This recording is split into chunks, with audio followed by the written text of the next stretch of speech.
ಕಾಲೇಜ್ನಲ್ಲಿ ಟ್ರಿಪ್ ಹೋಗಿರೋದ್ರಿಂದ ನಮಗೆ 4 ದಿನ ರಜೆ ಸಿಕ್ಕಿತ್ತು.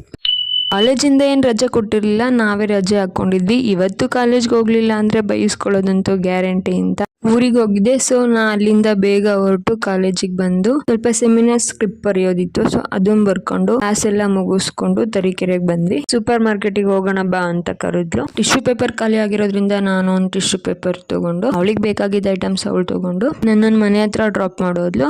ಫ್ರೆಶ್ ಆಗಿ ಸ್ವಲ್ಪ ಹೊತ್ತು ರೆಸ್ಟ್ ಮಾಡ್ಕೊಂಡು ಮ್ಯಾಂಗೋ ಇತ್ತು ಅಂತ ಅದನ್ನ ಸ್ವಲ್ಪ ತಿನ್ಕೊಂಡು ಇವತ್ತು ನೈಟ್ ಸಾಂಬಾರ್ ಏನೂ ಇಲ್ಲ ಅಂತ ಹೆಸರು ಕಾಳು ಸಬ್ಸಾರು ಮಾಡೋಣ ಅಂತ ಮಾಡ್ತಿದ್ದೀನಿ. ಒಂದು ಅರ್ಧ ಗಂಟೆ ನೆನಾಕ್ಬೇಕು. ಅದನ್ನೆಲ್ಲ ಕುಕ್ಕರ್ಗೆ ಹಾಕಿ ಮೆಣಸಿನ್ಕಾಯಿ ಬೇಯಿಸ್ಕೋಬೇಕು. 1-2 ವಿಷಲ್ ಹೊಡಿಸ್ಕೊಂಡು ಬೆಳ್ಳುಳ್ಳಿ, ಹುಣಸೆಹಣ್ಣು, ಮೆಣಸಿನ್ಕಾಯಿ, ಜೀರಿಗೆ ಮತ್ತೆ ಕೊತ್ತಂಬರಿ ಸೊಪ್ಪು, ಜೀರಿಗೆ ಮತ್ತೆ ಬೆಳ್ಳುಳ್ಳಿ ನೀಟಾಗಿ ಹೆಚ್ಕೋಬೇಕು. ಇದೆಲ್ಲ ಮಿಕ್ಸಿಗೆ ಹಾಕೊಂಡು ನಡೆಯುತ್ತೆ, ಅಥವಾ ನಾವು ಊಟ ಮಾಡುವಾಗ ಇದು ಫುಲ್ ಎಲ್ಲ ಮಿಕ್ಸ್ ಮಾಡ್ಕೊಂಡು ತಿಂದ್ರು ಚೆನ್ನಾಗಿರುತ್ತೆ. ಬೇಗ ಕೂಡ ಮಾಡ್ಕೋಬಹುದು. ಈ ಥರ ಸಾಂಬಾರು ನೀವು ಕೂಡ ಟ್ರೈ ಮಾಡಿ. ಇವತ್ತಿನ ಡೇ ಇಷ್ಟೇ, ಮತ್ತೆ ಸಿಗುವ. ಬಾಯ್.